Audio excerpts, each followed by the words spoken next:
The NBA season essentially here. Training camps kicking off. We've got the bulk of the league. We'll have media day next week, and then their training camps getting going. We've got signings to get into, all kinds of conversations about players maybe coming back from injury a little early.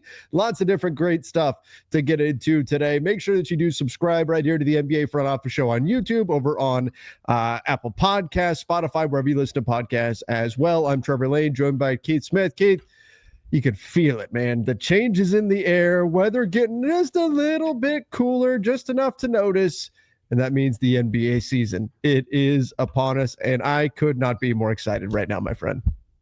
Yeah, I was super pumped today. I was sitting there taking a look at TweetDeck and seeing all the reports from practices come through, and we're starting to get those things. We've had most of the media days for the teams that started early happened. We've got a couple more to go with those. We've got all kinds of signings, camp signings, and a couple ones that are maybe a bit more notable that we'll get into. But yeah, I mean, there's a lot happening now. The NBA world is definitely buzzing.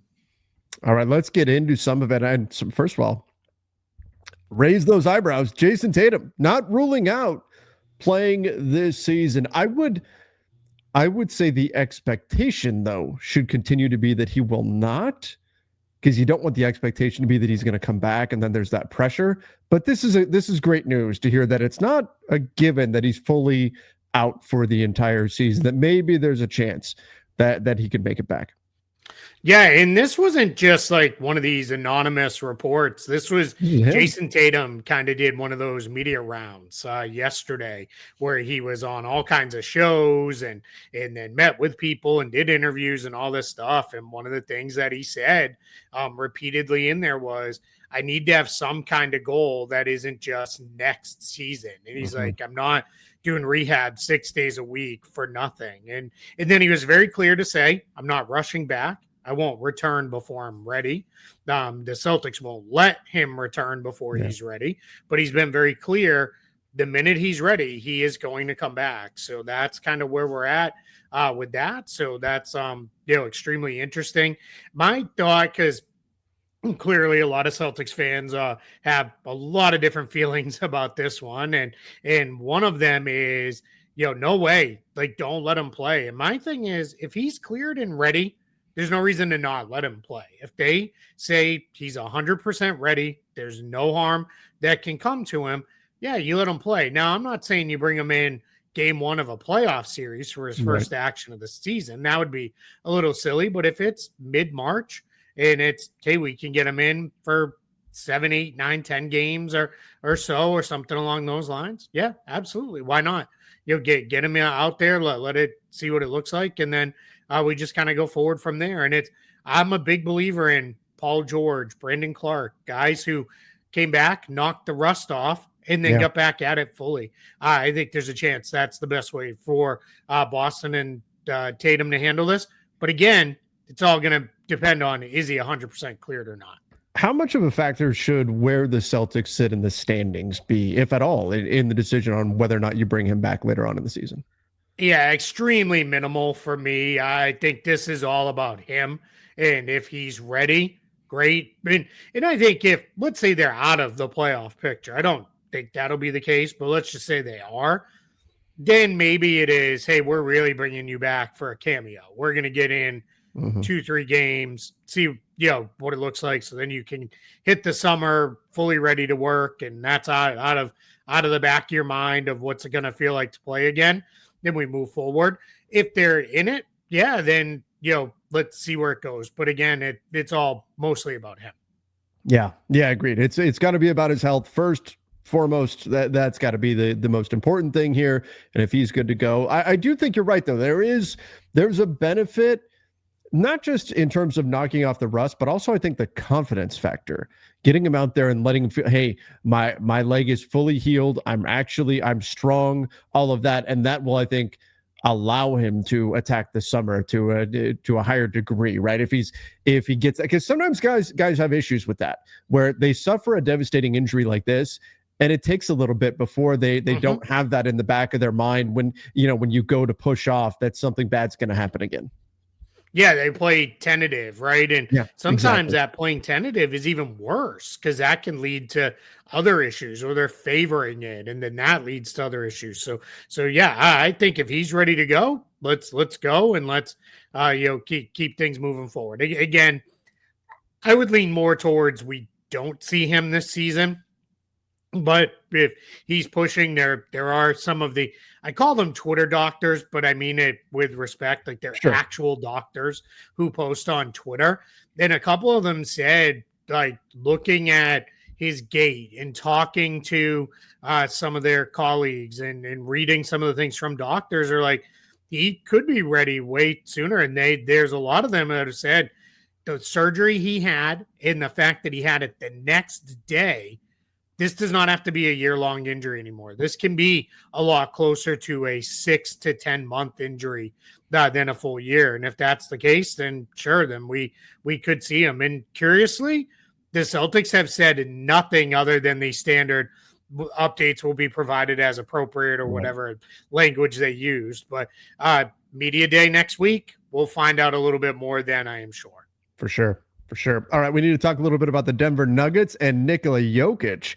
And are they perhaps a little bit concerned about the fact that he didn't sign an extension with them? But before we get to that, let's give a quick shout out to our sponsor, and that is Sleeper. They do a phenomenal job over there. Made a couple of quick picks. Kyler Murray over half a passing yard. Yeah, I feel pretty strongly about that. Nice little free square there.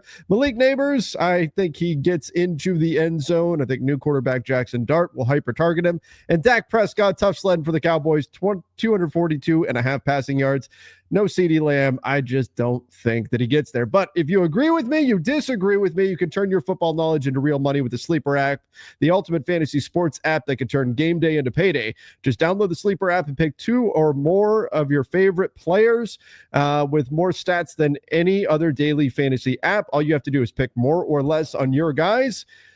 Pick from the predicted stats, and you can win up to 1,000 times your money if your picks win. Use promo code CAPSPACE, and you'll get up to a $100 match on your first deposit. Terms and conditions apply. See Sleeper's terms of use for details.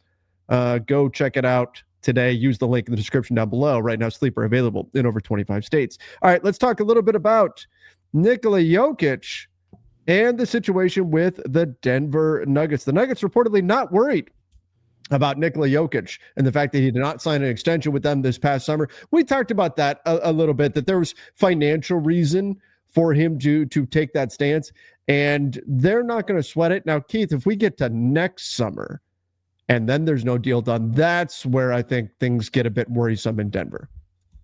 Yeah, absolutely. It's anytime you're down to the final year in unrestricted free agency looms, whether that's directly or via a declined player option, you start to get a little nervous. That's where it is like, hey, wait, are we going to get this done? We're already deep into the point of Jokic's career where accolades as far as what kind of contract the Nuggets can give him mean nothing. He's already at the full max. He will continue to be at the full max, I imagine, for probably the rest of his career, if not years to come. But yeah, I mean, this is the difference between a player is extension eligible and it is like, we have to extend the player.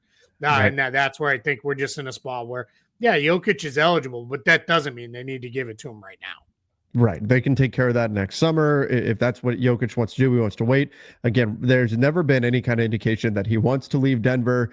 But if we get to next summer and nothing happens, then you get to the point where the following summer he could leave in free agency because the player option, and that's where it becomes nervous time. For right now, I mean, I think Nikola Jokic is one of the prime examples of why it has become a real thing around the NBA that teams feel more comfortable with international players staying long-term in terms of drafting them, developing them, international stars. They feel like they are less of a flight risk. They're less likely to ask for a trade, less likely to leave in free agency. And Jokic does seem to be one of those guys that he got to Denver. Denver, we've talked about it quite a bit here on the show, that the dynamic is essentially the new city becomes like their new home. They're in a new country, and this gives them an opportunity to kind of put roots down somewhere, and that's what a lot of these guys want to do. It's part of the reason why Luka getting traded by the Mavs was so emotionally devastating to him, because he had accepted Dallas as his new home, but a lot of these guys don't ultimately wind up leaving compared to some of the U.S. born players. So look, I don't think Denver has anything whatsoever to worry about. And I know there have been people who said, well, but we talk so much about Giannis and him potentially leaving. That's because Giannis himself has been, in a number of interviews, been a little non-committal about his future with the Bucks. If Jokic was saying those things, then we'd be having a bigger conversation here. But right now, it doesn't seem like Denver's got a whole lot to worry about. I think this is nothing until it's something, and we won't have something there until, potentially next summer. Yeah, and I think the only way this becomes anything is if the Nuggets fall way off in the next 2 years. Then maybe it starts to become more likely that Jokic is looking at doing something different and going somewhere else. But even though at times we've been like, I don't love the Jamal Murray contract. It's a little shaky, and they gave Aaron Gordon a lot of money. Those guys are still good. I thought they had one of, if not the best off seasons in the NBA, with getting Cam Johnson and Bruce Brown and Tim Hardaway Jr. and Jonas Valanciunas, like just really good, solid additions.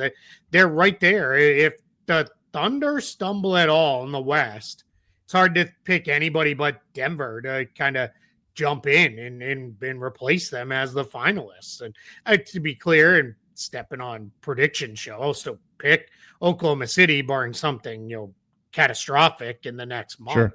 But the Nuggets are going to be really good, and we have no reason to believe they'll be anything but.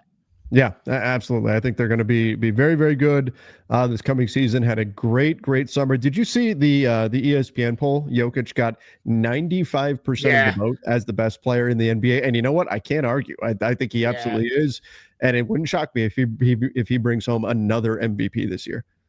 Yeah, it's one of those ones. I know they're in the middle of their NBA rank countdown, and people are certainly pulling out some things where even my eyebrows were a little raised, even though I don't get too worked up on purpose, though. You know what I mean? Some of them like they move somebody into a certain spot, and they're like, watch out, everybody's gonna get mad about this. Exactly. Yeah. Who really cares about the 80th and 95th guy? Like, all right, let's do something a little crazy to get people talking. But I think it's Jokic, Giannis, Luka, Shea. Take your pick. Those are your four best guys in the league. I don't think it's I'd have a hard time picking somebody other than those four. And that's no disrespect meant to any number of other players. That's just how good those four guys are. All right, the Knicks reportedly open to switching up their starting lineup. Could we see Mitch Robinson back into the starting five and you go bigger? Keith, that's been a theme over the course of the summer here, has been more teams prioritizing size. What do you think about the idea? Josh Hart actually made a joke about how if he's not starting, he's going to ask for a trade. He was very much kidding. It was all tongue in cheek and everything. But what do you think about the idea of the Knicks starting big with Towns and Robinson out there? Yeah, I don't mind it. I think it certainly helps them defensively, provided they believe Bridges and Anunoby and Brunson can hold up on the perimeter. Clearly, we're good with two of the three there. With Bridges and Anunoby, Brunson's a question mark. Towns, it becomes a bit of a question mark. But it's not like the Knicks didn't play with Robinson and Towns together at times last year, and they certainly did. And Robinson's the one who ends up picking up out on the perimeter. He might be the best jump shot blocking big in the league. Like, he's just got such good timing and athleticism that he blocks a lot of three-pointers where outside of Wembanyama, nobody even thinks to try it. And Mitchell Robinson gets there on a lot of them. And that just gives you the option there. You can kind of cover for Towns a little bit and do some different things. I just like the idea of let's embrace a little bit more variability here. And if it doesn't work, all right, we go back to Josh Hart. Like, it's not going to hurt anything. Just go back to Josh Hart and move forward. Josh Hart, I love coming off the bench because he's just a wall of energy. Like the way he plays, and that's going to be big. I think that also gives them they don't have wings with any kind of size on this roster. Like this is outside of the two starters and Hart. So if you have Hart, now you don't have to really downsize into multiple smaller guards. You can at least have Hart filling in for Anunoby or Bridges when he comes on the floor. Yabusele really slides into a third big role in that situation. So I'm okay with it if the Knicks go this way. This is a pretty small sample size. The regular season last year, we saw just 90 possessions of Towns and Mitch Robinson together. They were plus 6.7, but that's such a tiny sample size. Sure. You kind of just have to throw it out. Whereas Towns with Mitch Robinson off the court, they're a plus 7.6. So you're right about there. If the Knicks feel like that's just going to be the right rotation, it's probably worth giving a shot just to see if it's something we're trying. And like you said, the versatility of Josh Hart really helps them to make this all possible if they decide to do it. And by the way, we shouldn't say this is like set in stone. They're going to do this. They're just open to the idea right now of doing it. And I would imagine it's something we're going to see them tinker with a bit in preseason, as well as, of course, before that in training camp. Yeah, Mike Brown has been very, between media day and today, was like, don't read anything into any of this. I think there was even some reporting of who was wearing what jerseys from based off of practice work. And he's like, don't even read into it. And for those who maybe don't know, the media is generally allowed in to watch the last little bit of practice. Yep. Sometimes, especially in the preseason, it'll include a little bit of scrimmaging. More often it's kind of individual shooting, and a lot of guys will do their shooting work or free throws at the end, and that'll be kind of what you get to see. But in the preseason, often you get to see a little bit of the scrimmaging, and he was very like, let's not read into that. And I'm sure he also is like, I'm going to be asked about this every day up until opening night, and knowing it's going to happen anyway. So yeah, it is. It's at least an interesting thing, because maybe I'm off on this, but I got to believe that Knicks starting five of last year of Towns, Anunoby, Bridges, Hart, and Brunson had to be the most used lineup in the league. Like, just had to be really close, if not the most used lineup, because they didn't have a lot of injuries in that group either.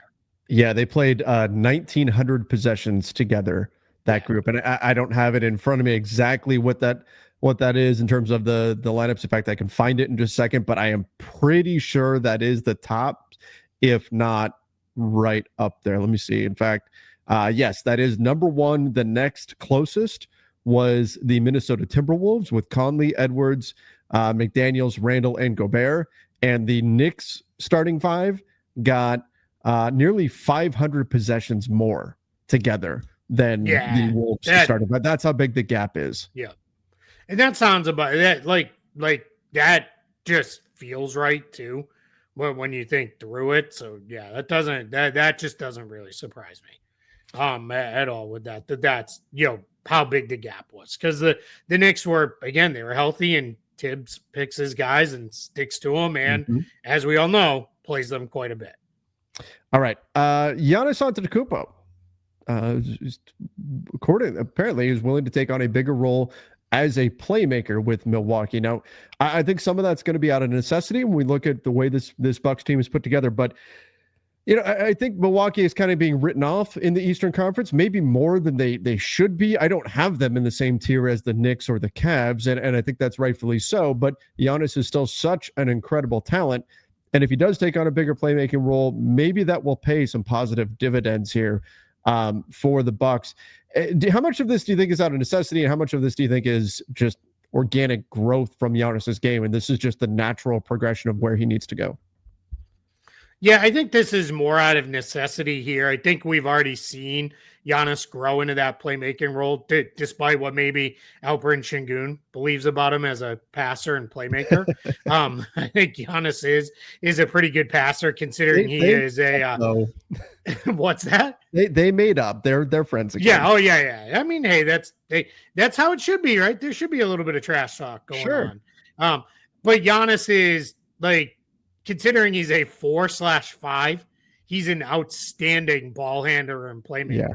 Even the assist. Different from like guys like Jokic and Şengün, who are really good, because Jokic and Şengün can bring the ball up, but they're more get it to them in the half court and then let them do their thing as far as picking apart defenses.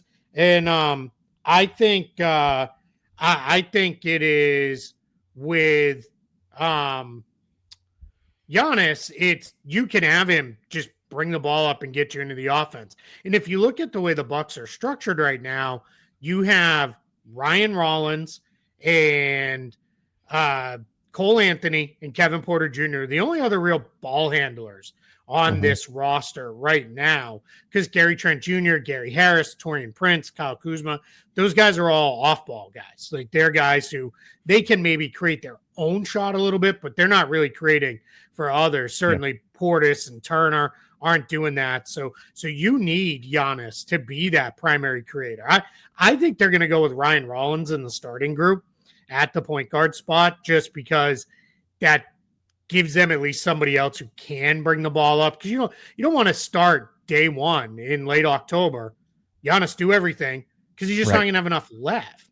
No matter how superhuman he may seem, he's just going to tire out. So I think Ryan Rollins starts. Kevin Porter comes in as kind of a super sixth man who plays a ton. And when we get there, he's kind of maybe could be one of my picks for sixth man of the year.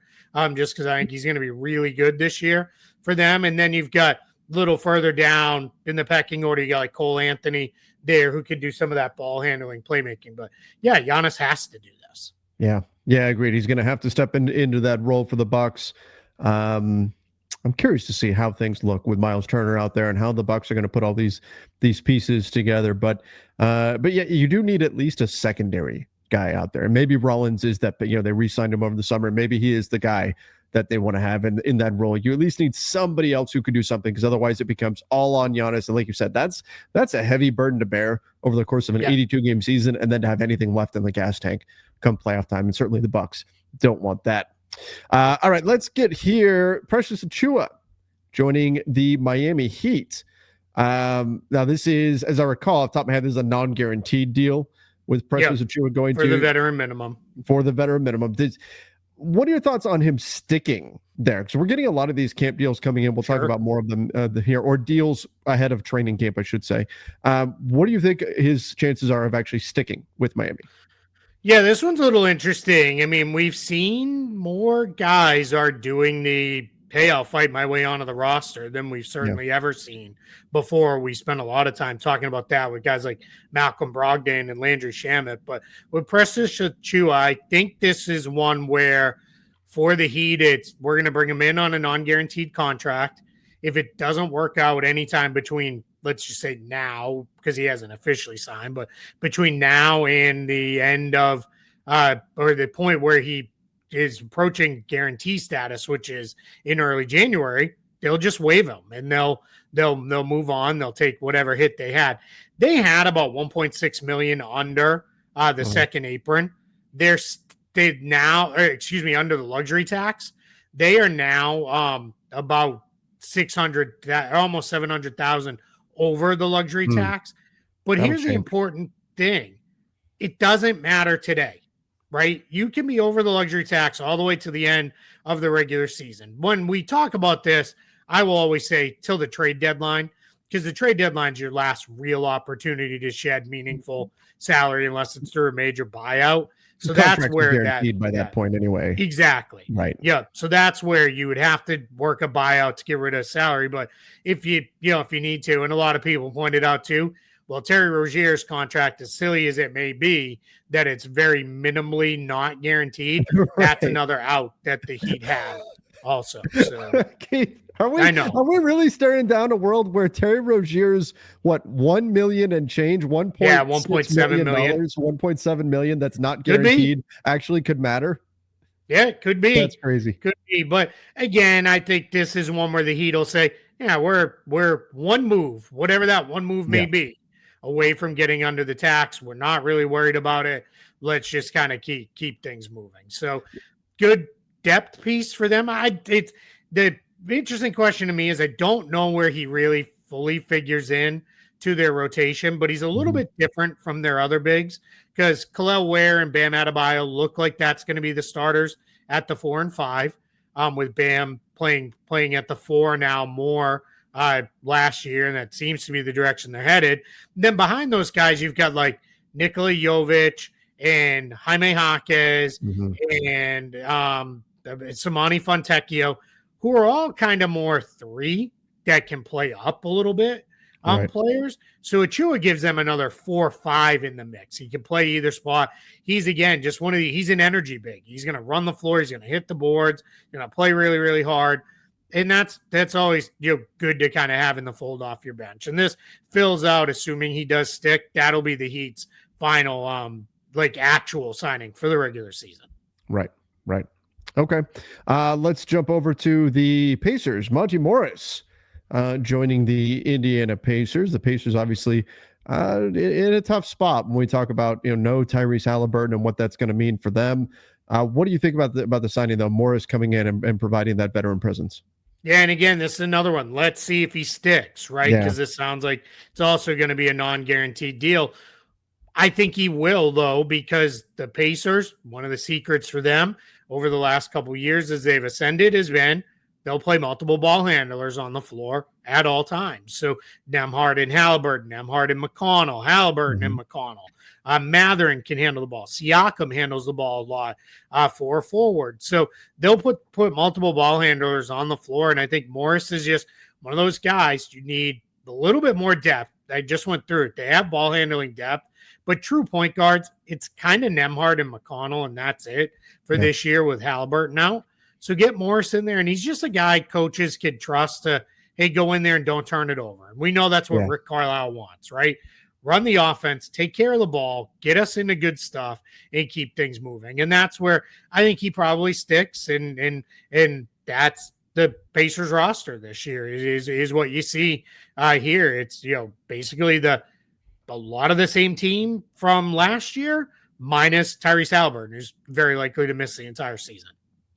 All right, so we've got another one of these, and I agree. I think Morris makes sense as a guy who sticks. What about Thomas Bryant with the Cavaliers to now become the 4th big, I guess, depending on where you want to put him in the pecking order? But you've got Jared Allen, you've got Evan Mobley, you have Larry Nance Jr., and now Thomas Bryant joining the fold in Cleveland. Yeah, and Larry Nance Jr. again 4/5. Right. So I think, and as a guy who has battled a lot of injuries throughout his career. This is crazy. Did you know this is his 11th season in the league?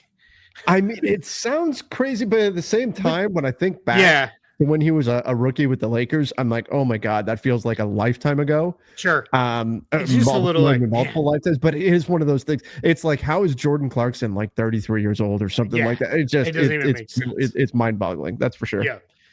So I think with Bryant, we've seen Allen and Mobley have both missed some time over the past couple of seasons. And we've seen the Cavs, just about the only thing that's caused them to slow down over the last 2 years has been injuries. It's been injuries in the backcourt, injuries in the front court. So this is another one. One, Cavs need to fill out roster spots. They're nowhere near their minimum that they have to have. So I think Bryant probably sticks around for that reason, but also just gives them one more big without having to do a lot of, all right, now we got to rely on Nance for 25 minutes a night, or we're going to have to play DeAndre Hunter or Dean Wade up more. And I don't think that's necessarily where they want to. And Thomas Bryant was pretty big for the Pacers at moments in the playoffs last year. Had a couple big moments where he stepped up, and he also gives them a little bit of a different look from Mobley and Allen. Mobley's starting to shoot the jumper a little bit more, but Bryant will shoot the 3. So just a little bit of a different look. Another bulky guy that you could kind of, in the East, you want guys you could throw against Embiid and against Towns and those kind of players. So just gives them one other guy of that kind of ilk that you could throw in there. So this is another one, late offseason signing, but I think we'll probably stick for a while. And again, this is, we talked about earlier, but another sign of how NBA teams are shifting back towards bigs. And we're seeing that happen around the NBA. Thomas Bryant, and they need that depth as well. So Thomas Bryant to the Cavs, I think, makes a lot of sense there. Let's talk depth for a second here. Just pause there. So we talked about the Knicks, right? Maybe go with 2 bigs. The Bucks are going to start 2 bigs with Turner and Giannis. The Cavs, obviously, Allen and Mobley. I'm just The kind of Suns have running. 4 bigs they're going to be rotating through. The yeah, Rockets have, yeah. The the Rockets Rockets have their have guys. bigs, and then they went and added Clint Capella. Yep, you've got the Heat, Ware and Bam. You have the Hawks. I don't know that both Porzingis and Okongwu start, but I think they'll play together quite a bit. So that's certainly 2 bigs. Utah, who we're going to talk about here in a moment, but Kessler and Markkanen will play together a good amount. Minnesota, Gobert and Randall. I think in San Antonio, you're going to see Cornette and Wemby play quite a bit together. You see John Collins and either Brook Lopez or Ivica Zubac quite a bit for the Clippers. Yep. And then Dallas, they're going to be running, I don't know, 3 or 4 bigs together at times. It feels like a shooting guard. But that's why I wanted to pause. And OKC, how do we forget them? Hartenstein and Holmgren together, right? So I just wanted to pause there because it's one of the things that we've said now a lot, but I think it's worth. We just went through half the teams in the league, and some of the best teams in the league too are going back to starting with size. I still think a lot of teams will close small, and a lot of that will be game dependent. Like, do we need more speed? Do we need more shooting? What does that look like? But I more switchability on defense too. But yeah, it is interesting to note that like nobody is kind of rolling in there. Where for a few years it's kind of like, yeah, we're gonna go in with only 1 or 2 bigs, on our roster, and we'll figure it out. And I think a lot of that was people overstating the Warriors because of the whole death lineup with Draymond at the 5. But you got to remember, that was something they turned to, not out of complete desperation, but turned to in the finals as let's do a change up.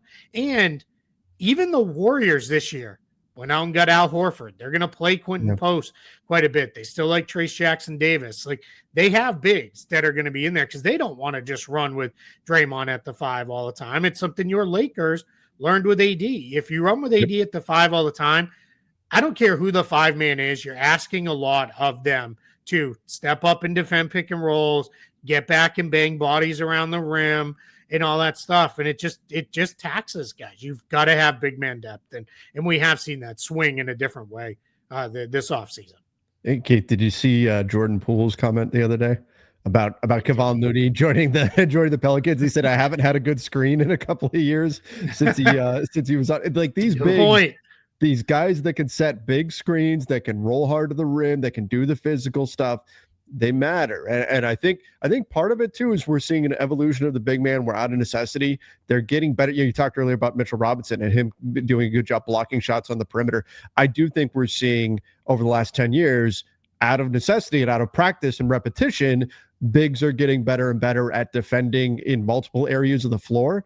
And that's allowing them to stay on the court a bit more in the modern NBA. Small ball was never about there being an advantage by being small. There's not in the NBA. If you can have a bunch of guys that are 7 feet tall that can do everything, that's great. That's ideal. And I do think that bigs are starting to become more well-rounded in terms of they're both defensive and offensive games, again, out of necessity to keep up with the modern NBA. And so we're starting to see that shift back towards true size. Yeah, there's very few bigs now where it is isolate that guy and attack him, and you're just going to play him right off the floor. Like what people used to claim happened with Rudy Gobert, which never actually happened to the level of the way people made it out to be. It is defenses have just gotten too good at covering for that or being able to, all right, we'll scram switch out of it. We'll get, the big switch back out of it, or we'll pre-switch, or we'll play like a 4-man switching defense where I call it 4-round-1, where 4 switch around the 1 big who just kind of always hangs out along the baseline and guards whoever's closest at the time for him. So it's really important there. And like you said, whether it's shooting, passing, ball handling, bigs can do a lot more than they've ever done.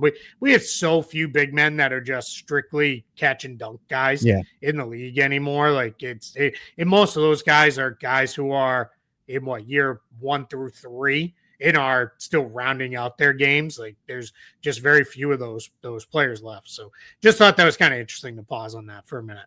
No, it's a good topic for sure. When we look at trends around the NBA, I mean, Evan Mobley working on his jumper, and we'll see if we do see continued growth there. All right, we'll jump over to the Utah Jazz. Ace Bailey changing representation. It was a big conversation over the summer about, does he not want to be in Utah? There's been some reporting recently that it was Washington that he was trying to get to, and will he actually report once the Jazz drafted him and all that? And now he's fully turning the page here. What do you think this sends any kind of a message about where Ace Bailey is at right now? I'm just gonna say it sounds good in theory that as training camp is getting started, maybe we're getting a fresh start for sounds so weird for a guy who's never played a real NBA minute, getting a fresh start, but like we're just starting over. He's now made it very clear he's embracing being with the Jazz in Utah. We'll see if that lasts for a decade or more. If that's a first chance he has, he's gone, or however that works out, that only time will tell. But with Ace Bailey, I think we're in a situation where this is, let's remove this where I'm here. I'm going to start now moving forward. The process clearly already started at Summer League, but we're moving forward and we're in this together, and he'll have new reps. And I've seen some people say, well, he got new reps because the other ones couldn't get him where he wants to go. He wants people to get him where he wants to go. I don't know that that's true or not true, but for now he's kind of starting over a little bit in that side of things. And I think that's probably good as he really gets his career off the ground here. Yep. And again, like you said, fresh start in Utah, and we'll see what his rookie season's ultimately going to look like. But I find myself really wanting to watch this Jazz team a lot.